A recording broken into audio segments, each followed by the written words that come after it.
الحمد للہ رب العالمین والصلاة والسلام علی رسول الکریم اما بعد فاعوذ باللہ من الشیطان الرجیم بسم اللہ الرحمن الرحیم۔ عزیزان گرامی قدر، السلام علیکم ورحمۃ اللہ وبرکاتہ۔ آئیے آج سریہ ابی عبیدہ بن جراح رضی اللہ تعالی عنہ کا آنکھوں دیکھا حال سماعت فرماتے ہیں۔ عزیزان گرامی قدر، جہنیہ کا قبیلہ بحر احمر کے ساحل پر آباد تھا۔ حضور کریم صلی اللہ تعالیٰ علیہ وآلہ وسلم کو یہ اطلاع ملتی ہے کہ اس قبیلہ کی ایک شاخ شر و فساد کی تیاری کر رہی ہے اور آمادہ ہے۔ چنانچہ نبی کریم صلی اللہ تعالیٰ علیہ وآلہ وسلم نے حضرت ابو عبیدہ کو تقریباً 313 مجاہدین کا امیر بنایا اور امیر بنا کر ان کی سرکوبی کے لیے روانہ فرمایا۔ ان مجاہدین میں حضرت عمر بن خطاب رضی اللہ تعالیٰ عنہ بھی شریک تھے۔ سرکار دو عالم صلی اللہ تعالیٰ علیہ وآلہ وسلم نے مجاہدین کی خوراک کے لیے کھجوروں کا بھرا ہوا ایک تھیلا مرحمت فرمایا، کیونکہ اس سے زیادہ سامان رسد دینے کے لیے گنجائش ہی نہ تھی۔ سبل الہدا جلد 6 صفحہ 275۔ امام بخاری رحمۃ اللہ علیہ حضرت جابر کی روایت سے اس کی تفصیل یوں بیان فرماتے ہیں۔ حضرت جابر بن عبداللہ رضی اللہ تعالیٰ عنہ فرماتے ہیں کہ حضور کریم صلی اللہ تعالیٰ علیہ وآلہ وسلم نے ساحل سمندر کی طرف ایک دستہ بھیجا جس کی تعداد 300 تھی۔ اس کا امیر حضرت ابو عبیدہ رضی اللہ تعالیٰ عنہ کو مقرر فرمایا۔ چنانچہ ہم روانہ ہو گئے۔ ہم ابھی راستہ میں ہی تھے کہ کھجوروں کا وہ تھیلا جو حضور علیہ الصلوۃ والسلام نے مجاہدین کی خوراک کے لیے مراحمت فرمایا تھا ختم ہو گیا۔ حضرت ابو عبیدہ نے تمام مجاہدین کو حکم دیا کہ جس کے پاس کھانے کی کوئی چیز ہو وہ یہاں لے آئے۔ چنانچہ سب نے جو کچھ بھی کسی کے پاس تھا لا کر پیش کر دیا۔ ان کھجوروں سے وہ برتن بھر گیا جو کھجوریں ذخیرہ کرنے کے لیے ہمارے ساتھ تھا۔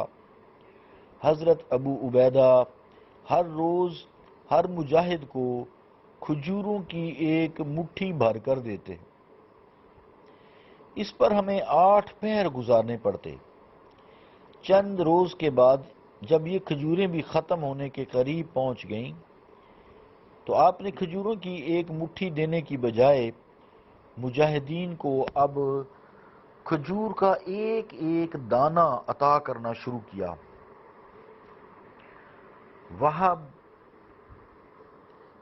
بن کیسان کہتے ہیں کہ میں نے حضرت جابر سے پوچھا کہ ایک کھجور سے تمہارا کیسے گزارا ہوتا تھا؟ تم اس ایک دانہ کو کیا کرتے تھے؟ حضرت جابر رضی اللہ تعالیٰ عنہ نے کہا کہ ہم اسے چوستے رہتے جیسے شیر خوار بچہ ماں کا دودھ چوستا ہے۔ وہ دانہ کھجور جب ختم ہو جاتا تو ہم اس کے بعد پانی پی لیتے۔ اس طرح ہمارے 8 پیر گزر جاتے اور ہمیں اس ایک کھجور کی اہمیت کا اندازہ اس وقت ہوا کہ جب کھجوریں بالکل ختم ہو گئیں اور ہمیں ایک دانہ بھی نہ ملا۔ جب کھجوریں بالکل ختم ہو گئیں تو پھر اپنی کمانوں سے درختوں کے پتے جھاڑ کر جمع کرتے، پھر انہیں پانی میں بھگو دیتے۔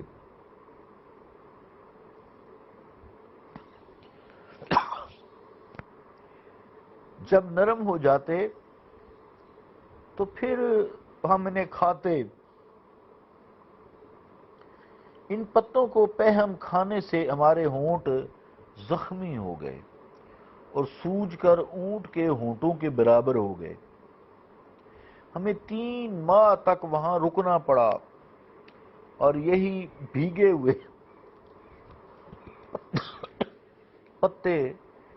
ہوئے پتے ہماری خوراک تھی۔ سبل الہدا جلد 6 صفحہ 276 267۔ عزیزان گرامی قدر، ان مجاہدین میں بنو خزرج کے رئیس حضرت سعد بن عبادہ کے فرزند قیس بھی شامل تھے۔ ان سے اپنے ساتھیوں کی یہ خستہ حالی نہ دیکھی گئی۔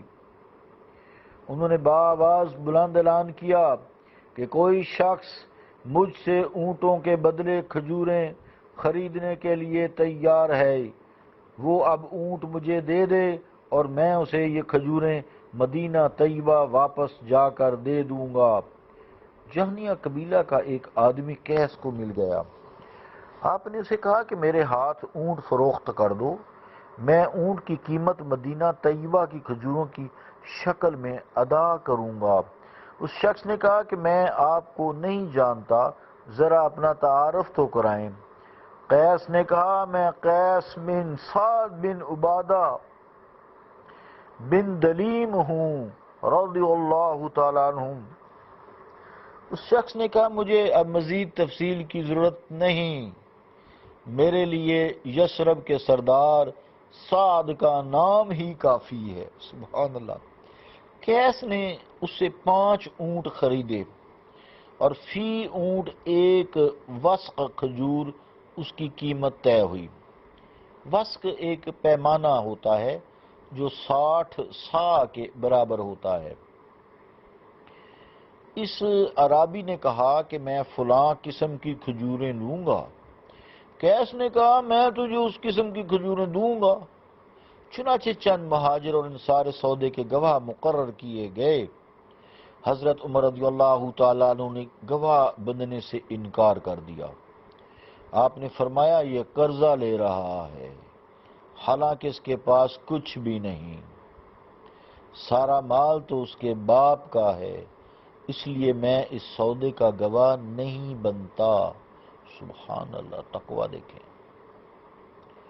جوہنی نے کہا کہ قیس کا باپ اپنے اس خوب رو اور نیک خصال بچے کے اس وعدہ کو جھوٹا نہیں ہونے دے گا۔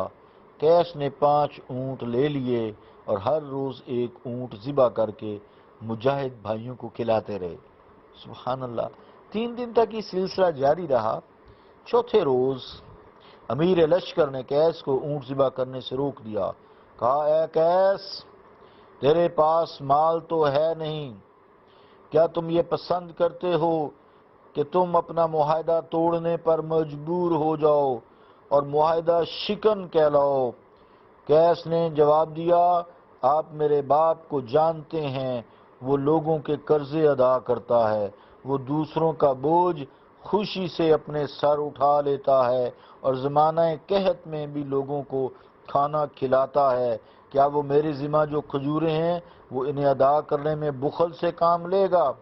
حالانکہ یہ بوجھ میں نے محض اپنے مجاہد بھائیوں کو فاقہ کشی سے نجات دلانے کے لیے اٹھایا ہے۔ قیس کے اس جواب سے حضرت ابو عبیدہ رضی اللہ تعالیٰ عنہ تو نرم پڑ گئے، لیکن حضرت فاروق اعظم رضی اللہ تعالیٰ عنہ نے انہیں کہا کہ وہ قیس کو سختی سے منع کریں۔ ان 5 اونٹوں سے 3 اونٹ ذبح کر دیے گئے، باقی 2 اونٹ بچ گئے۔ واپسی پر وہ مجاہدین کے سواری کے کام آئے۔ مجاہد باری باری ان پر سوار ہوتے رہے۔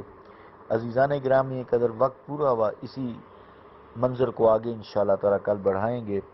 صلی اللہ تعالی علی رسول خیر خلقہ محمد وعلی آلہ واصحابہ اجمعین برحمتک یا ارحم الراحمین۔